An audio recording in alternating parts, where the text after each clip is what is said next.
All righty, friends. Hello, good afternoon, and thank you for joining us on the first of a very exciting webinar series brought to you by Ride to Conquer Cancer sponsor KPMG. My name is Chris, and I'm going to be your moderator throughout today's webinar.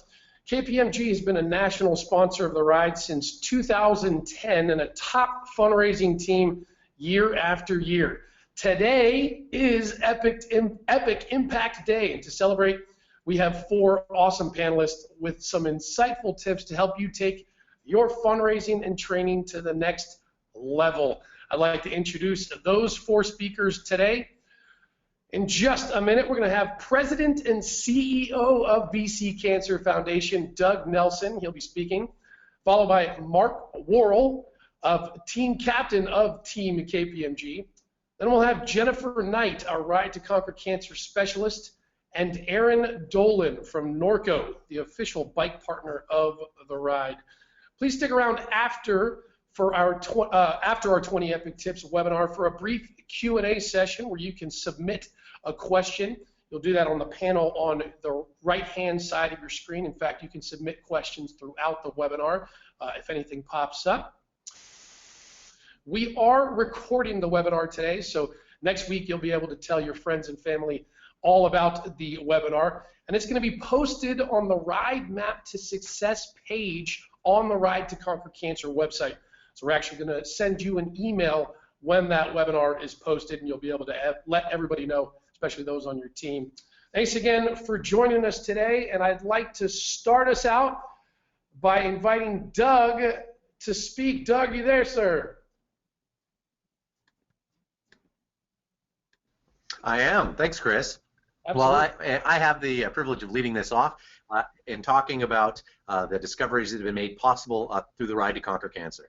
The first 6 years of the ride has raised nearly $60 million for the BC Cancer Agency. All of those dollars have stayed right here in British Columbia, and all of those dollars have helped contribute to some outstanding research breakthroughs that have literally changed the way patients are treated in BC. I'm going to give you 5 examples of that, but first I want to leave you with one solid thing you can take away, and you can tell to anyone you're raising money from, anyone you're talking to the ride about, and that is that research is working. People are being diagnosed earlier, treatments are more effective, and thousands more British Columbians are living longer after a cancer diagnosis as a direct result of the dollars raised through the Ride to Conquer Cancer. So those 5 areas are: in triple-negative breast cancer, dollars have been invested to decode those cancers and offer new clinical trials for women who have been diagnosed with the deadliest form of the disease. Using light-based technologies, researchers are able to develop new techniques to understand and detect lung cancers at its earliest stages when it can still be treated. And in lymphoma, researchers have been able to turn the province into a living laboratory where each patient diagnosed with lymphoma has an opportunity to get personalized, tailored treatment specific to their type of cancer and how their body will fare on available treatments. We've invested a lot of money in childhood cancers as well, and we've had some exciting discoveries in understanding what causes and what continue and allows pediatric brain cancers to continue to grow. It's offered researchers new tools to understanding the disease and shown new light on potential new treatments to cure the youngest cancer patients. And finally, POG, the Personalized Oncogenomics Program. It is a first of its kind, first in the world, only in British Columbia-based program that sequences the DNA of individual tumors and finds the very best treatment available for patients who have hard to treat and hard to diagnose cancers. Hope and optimism. This ride is about hope and optimism. Research is working, and I look forward to seeing you out on the road. Thank you. Back to you, Chris.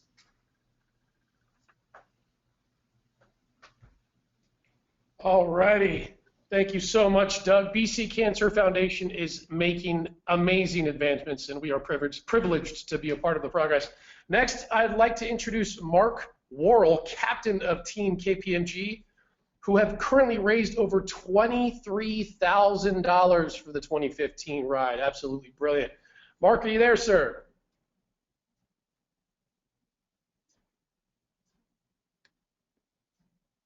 Hello, Mark.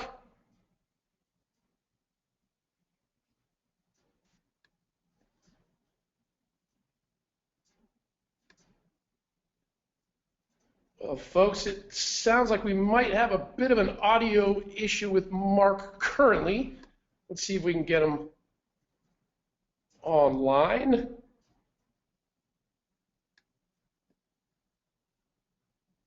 Mark, can you hear me, sir? All right, it sounds like we might have a bit of an audio issue.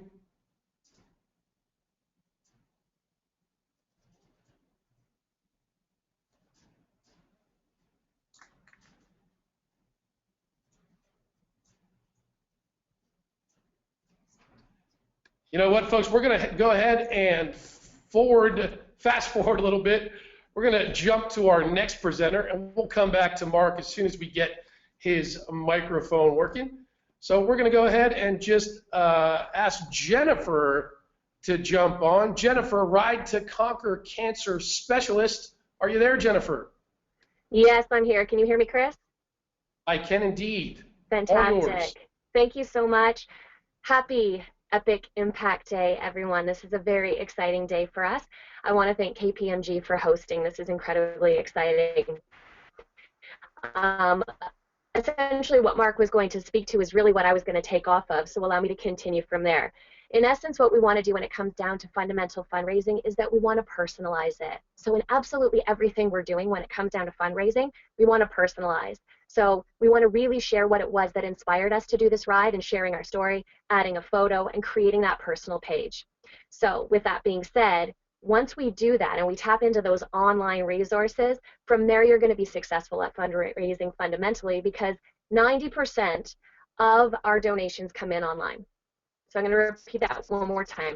90% of our donations come in online. So you can imagine the impact for which is required for you to essentially create that personal page, get inspired, personalize it, and share it.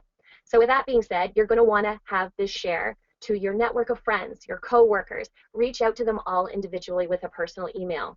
Group emails might work for some, but personal one-on-ones are really best. So for some of those people, that's what I'd recommend. Second fundamental, you're going to get responses back from people, and or you're going to want to make sure that you ask them the right way. So perhaps if you're looking for a larger donation, or you really want to ask a friend or family member, perhaps writing an email is not the best idea. So maybe it's best to sit down on a one-on-one or take a little bit of time out and really think about how you would like to request in making that ask and personalize that once again. You want to write out a list of all of your clients, friends, colleagues, all those people in your life, and then take a target amount for which you'd actually like to ask them for, and then make that ask. So personalize. Number 3, online tools. Online tools, we have absolutely so many of them available. These resources are phenomenal. We highly encourage you to go on under your participant center. Draft letters are available for you, emails. You can literally send them out to all of your contact list. We have an email badge for which you can attach to your personal and professional signature should you wish. We also allow that to show your thermometer, so where your goal is at, how well you're doing, and there's also a link to donate to your page there. You can also download our Facebook app, and that is a great way to update your friends and family on your progress through Facebook and through Twitter. So again, using those handles, getting involved, getting out on social media. Use these tools. Number 4, people are incredibly well-intentioned. I'm sure that they go onto your Facebook, they see that, they think, how amazing, up to something so big, would love to support, I'll donate later. So unfortunately, we need to be able to request again and re-request again that they make that donation. So with that being said, find subtle little ways. Find little ways to remind them, to make that request, to really get that donation in. You also want to be updating your donations page. So don't be afraid to share, hey, you know what? I just got my brother signed up for the ride, or I just brought my boss on board the team, or I'm creating a new team, or perhaps I just did my first 50K ride this weekend. So whatever it is that's going on, people love to know what you're up to. They love to see your progression of journey, and they certainly would love to donate. So don't be afraid to keep them updated. Finally, you want to set the bar high. So when you make that first initial self-donation or get that first initial pledge, you want to get that nice and big and juicy, because people will generally reflect what you've donated. You also want to make sure that once you hit the minimum, you progressively increase that goal. So there's a lot of riders, thousands of them, that will hit their minimum, and then there's thousands that will hit their minimum and they'll keep going. And that is the reason why fundamentally last year $9.1 million was raised for the BC Cancer Foundation. So that's extraordinary. So be a part of that movement, be a part of that momentum. With that being said, we'd also like to share with you that Steve Nash is a Peloton partner, and they're offering all riders an opportunity to use 19 of their amazing fitness clubs, group fitness studios, to raise funds for yourself or for your team between the months of April and July. So with that, it is between 12 and 4 p.m. My contact information is there and visible, so it's jknight@conquercancer.ca. Alternatively, direct at 604-245-1243. And feel free to reach out to me if you've got any friends, family, clients, colleagues that want to join me and register for the ride first and fundamentally. And beyond that, should you wish to contact one of these studio managers, and I'll get you connected so that you can use their space for fundraising for the ride this year. Lastly, I can't leave without sharing a special story. One of our riders, her name is Shannon. She is brand new to this ride. I enrolled her and she's incredibly inspired. She is very much personally touched by cancer. What's amazing about her fundraising is that she sent out an email to all of her friends and family. She was absolutely surprised and delighted to have a number of people return and respond back to her. Her hairdresser, her boss, her local barista, a group of hockey players that she used to play with in university compiled some funds from down in the United States and ended up supporting her. And finally, her grandma. Her grandma on a fixed income put a bunch of dollars together and absolutely supported her and was so proud of her and donated. So with that being said, empower yourself, keep the momentum going. And with that, I'm going to pass it on to you, Chris. Thank you.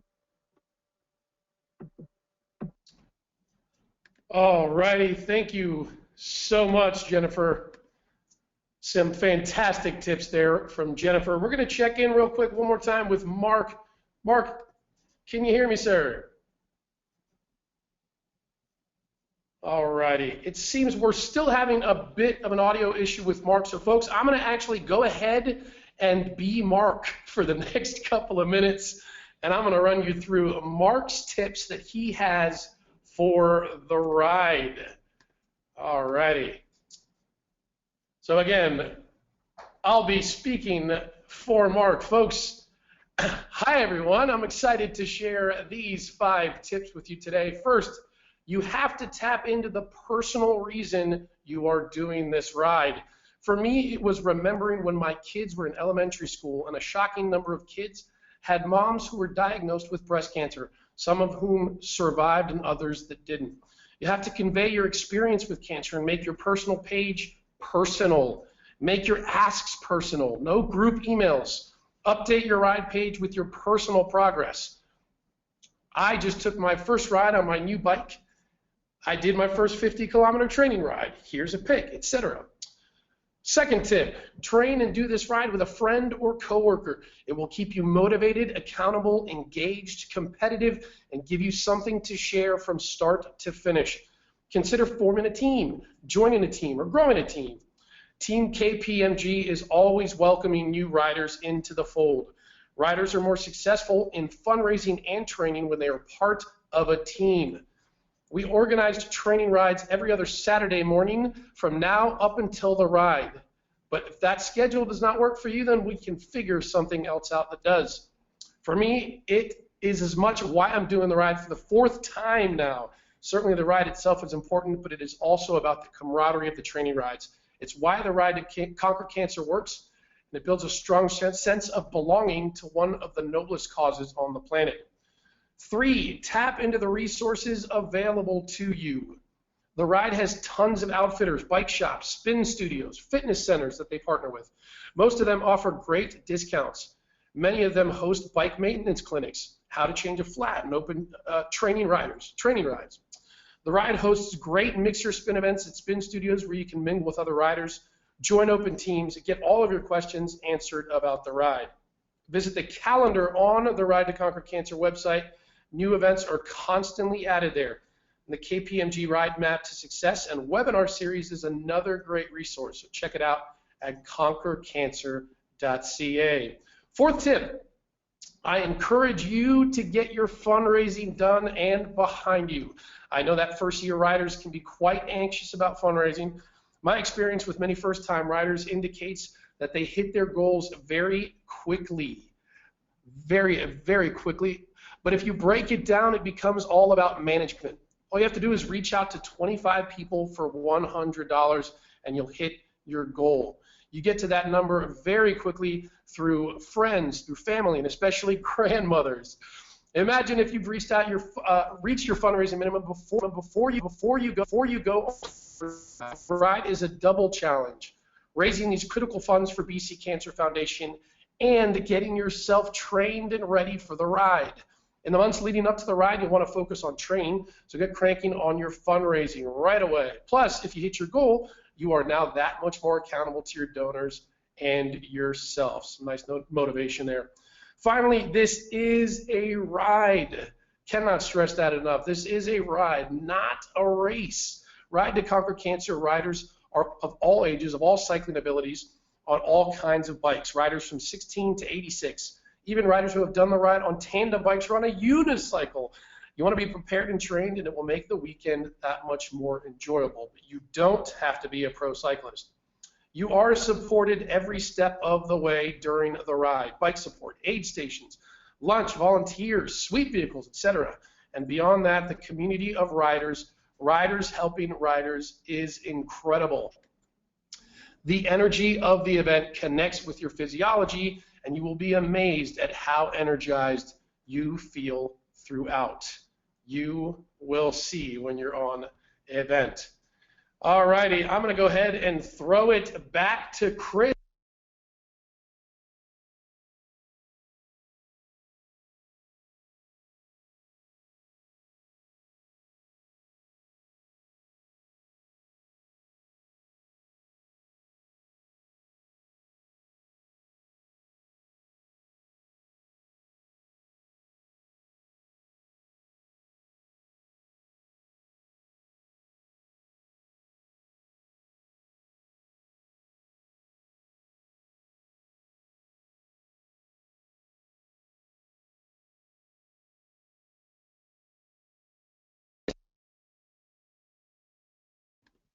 Folks, can you hear me now? Sorry about that. My audio cut out as well. Alrighty, that was some great information from Mark. I'm going to go ahead and pass it off to Aaron from Norco now. Aaron, can you hear me?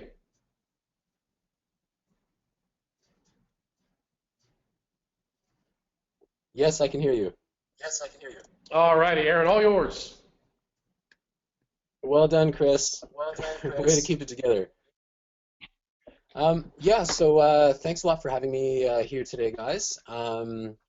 Obviously representing Norco Bicycles, and yeah, in addition to sponsoring the ride, we're really big supporters of the RTCC, and we actually provide on-site mechanical support at all 4 rides across Canada. So if you're doing a ride this year and you run into a little mechanical with your bike, there's a good chance you'll run into one of us along the route or at camp after day 1. So look forward to seeing you there, hopefully in good spirits rather than dealing with a mechanical. But yeah, just a few quick tips from us here. So as far as your bicycle, probably the biggest point to make. If you're planning on riding a bike that you own already, the best thing to do is to spend some time going over it and making sure that everything's working well. So you want to make sure your brakes are working well, your brake pads are not worn down. Have a close look at your tires and make sure they're not worn out. Also go through all of your gearing, make sure it's working well and shifting crisp and easy. And then spin your wheels and have a look at them and make sure they're spinning true. So these are all sort of basic things to go over. We've actually put together a bike check over video that you can find. We've got a little microsite up, which is norco.com/rtcc, and there's a bike check over video that you can have a look at there. But what I would say is that unless you have experience working on bikes, it's probably a good idea for you to take your bike into your local shop, have them do a full bike check over and tune up for you. Really, the few dollars that it'll cost to get your bike tuned is really worth the peace of mind that you'll have knowing that an expert went over your bike and that it's good to go for the ride. And if you're planning on getting a new bike for the ride, obviously there are some big choices to make. Lots of different options from road bikes to city bikes to cruisers. So you really want to make sure that you're going to be on a bike that's comfortable for you. So one thing to do, again, going into your local shop is going to be your best bet in finding something that works. But before you go in, it's a good idea to have it narrowed down just a little bit. So thinking about things like your handlebar and whether or not you'd prefer to have sort of a flat handlebar as you'd see on a city bike, or something with a drop on it like more of a traditional road bike. And then the other thing to think about before going into the shop is how you plan on using your bike after the event. So are you planning on making cycling an important part of your life afterwards as well? We find that a lot of people do end up sticking with cycling afterwards, so you want to make sure that you've got something that's going to last you. But whatever you do choose, I would suggest you try to avoid anything with knobby tires like those found on mountain bikes, because those really are not going to do you any good on your RTCC ride. The only thing they'll do is slow you down. So you're going to be on smooth pavement pretty much the whole way, so a smoother road tire is really what you should be looking for there. And then again, if you head over to that site, norco.com/RTCC, you'll find a selection of bikes of Norco bikes, obviously, that we could recommend for the event. And we're actually doing a little promotion where if you purchase a bike between now and the event, we actually make a donation to your fundraising campaign. So all the details are on the site for that. And then the next thing to look at is what to bring. So once you've got your bike sorted, you need to figure out what you want to bring with you on your big ride. So really the key things are food, water, and a basic repair kit. So with food, you want to make sure that you're carrying something and you always have it close at hand. Generally something that is not new to you, something that you're used to eating. So a good idea to start bringing stuff along with you on training rides, seeing what things might agree with you, some things may not, so figuring out what's going to work best for you. I personally always carry something like a Cliff Bar, energy gels, and energy chews when I'm doing a longer ride. And then water, obviously the most important thing of all. You lose tons of water on a long ride, especially if it's hot, so you want to make sure you're replacing it as fast as you're losing it. So I always carry 2 big water bottles with me on longer rides. And really, food and water are especially critical for training rides. So on the actual RTCC ride, you're going to have support stations along the way, so you can always stock up on food and water. There does tend to be some distance between those rest stops along the way, so making sure that you're always fully stocked as you leave one and set off for the next is a good idea. And then as for your repair kit, you want to carry spare inner tubes for changing flat tires. You're going to want tire levers, a little multi-tool, and a hand pump. So generally everything that in your repair kit can be tucked away in your seat bag until you need it. And really flat tires are probably the most common issue that you'll run into on the road. Probably some of you already have out on your training rides. So really a good idea to know how to change a flat before you head out on the big ride. And on that same website, we've got a video that we've made how to repair a flat or how to change a flat. So check that out. Next up is what to wear. So when I did the ride in BC in 2013, we were blessed to have really perfect weather for both days. But I'm told that this is not always the case. So really clothing can tend to seem like a bit of an afterthought, but really the clothing that you're wearing can make such a huge difference to your enjoyment of your ride and of the whole event. So you really want to try and make sure that you've got a pair of proper cycling shorts or bib shorts that are designed for cycling, as well as a proper cycling jersey that will, keep you cool and by wicking sweat away from your body and keeping you comfortable. Obviously, a properly fitting helmet, cycling gloves, sunglasses, and a good pair of cycling shoes. Yeah, if you have a look on our site, we've also got some recommendations there for different items that you can wear for your ride. And then finally, the fifth thing is training. So a lot of you are probably already doing some training rides, but Really, you want to make sure that you're getting out there and training, starting small. So if you haven't been riding too much over the winter, start with shorter distances like 10 or 15 kilometers, and then progressively work your way up to longer distances. Just that's essentially why we call it training. You're training your body to be able to deal with the stress of that physical exertion over a longer and longer period of time. And so really you want to work your way up to the point where you're covering about the amount of distance you'll be covering on the RTCC ride. You want to aim to hit that around 2 weeks before the actual event. And then following that, you'll want to taper your training rides off by cutting down your distance as you lead into the actual event time. This is important as it'll give your body time to rest and recover so that you'll really be in top form for the actual event. And it's a good idea to plan your training in a schedule, like an Excel sheet, something like that, or put it up on a board that you can consult daily. It's a great way to keep track of your progress and get an idea of when bigger rides are coming up. And there are tons of schedules that you can find online that you can download and work off of. And then the last thing I'd say about training is that it's a good idea to spend some time riding with some other riders as well. Even maybe they're not participating in the Ride to Conquer Cancer, but preferably they are. But a great chance to get a sense of what some of the basic hand signals are for riding in groups. That can be an important safety consideration on the ride.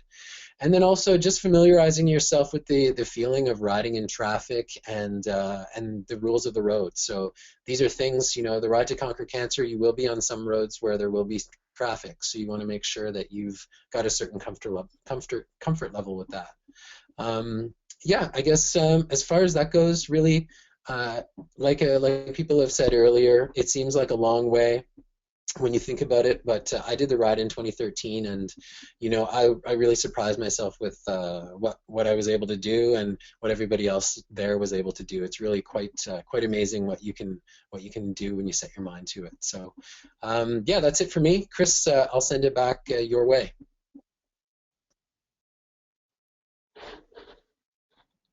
Awesome. Thank you so much, Aaron. Some fantastic tips from Aaron over at Norco Bicycles.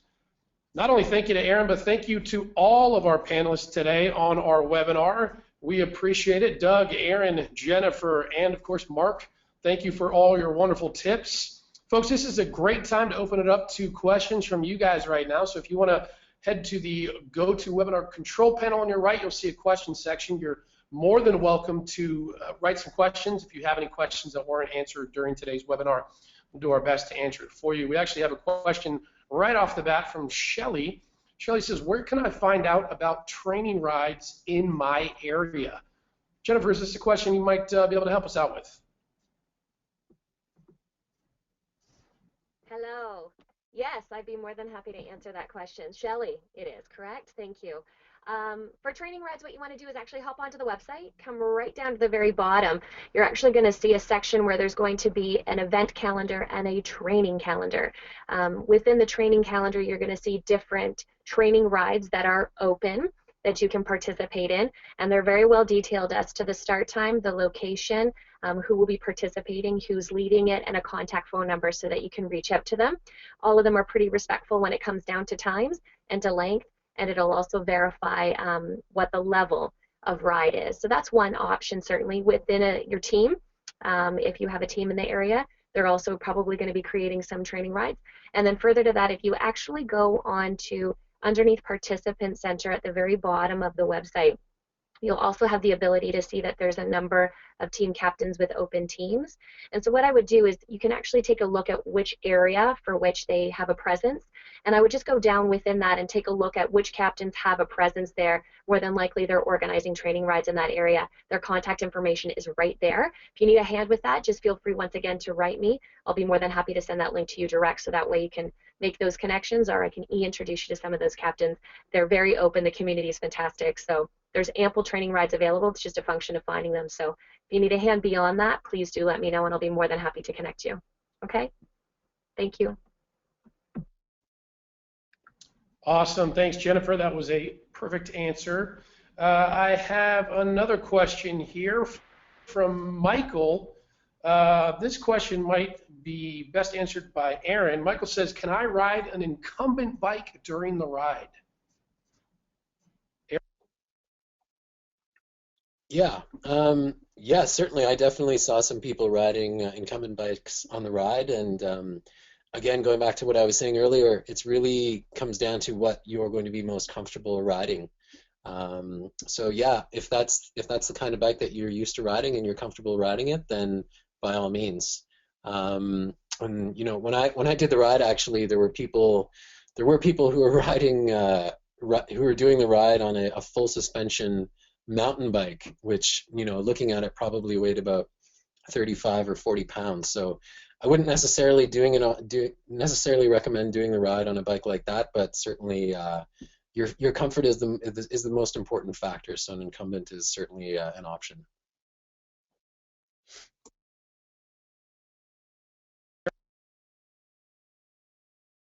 Awesome. Thank you, Aaron. That was a great answer for that. That's right. We see incumbent bikes from time to time out there. Always great seeing those out there. This next one's not necessarily a question, but it is from Steve, and I'd love to say it out loud. Steve says, Doug, you and the staff at BCCF make a difference every day you go to work, and with this ride to conquer cancer. Just wanted to say thanks for inspiring us. That's pretty awesome, Steve. Thanks for saying that. I echo the sentiment. That's brilliant. Let's see if we have any more questions from Jenna. Let's see if Jenna, here we go. Jenna, yes, Jenna's question, will KPMG be hosting any more webinars? The answer to that is yes. We'll have 2 more webinars in the next few months leading up to the event. So you're going to want to take a look at your emails and Facebook announcements, social media, to find out exactly when those dates are for those webinars, but we will be letting you know shortly. Again, I want to thank all of our panelists for being a part of the inaugural KPMG webinar. We hope you got some fantastic tips in terms of fundraising and training for the ride. The ride weekend is going to be an absolutely magnificent event. We can't wait to see you there. Once again, this webinar is going to be hosted on our website. That's why we have recorded today's webinar, so you'll be able to rewatch this webinar and go back and listen to maybe some of those tips that you might have missed along the way. And it will be on our Ride Map to Success page. But again, we'll send out an email, let you know when that is live, so you can share it with all of your friends and family. Alrighty, folks, that is officially the end of this webinar. Again, thank you very much for joining us today. Thank you for KPMG for sponsoring this webinar, and we'll see you soon. Bye.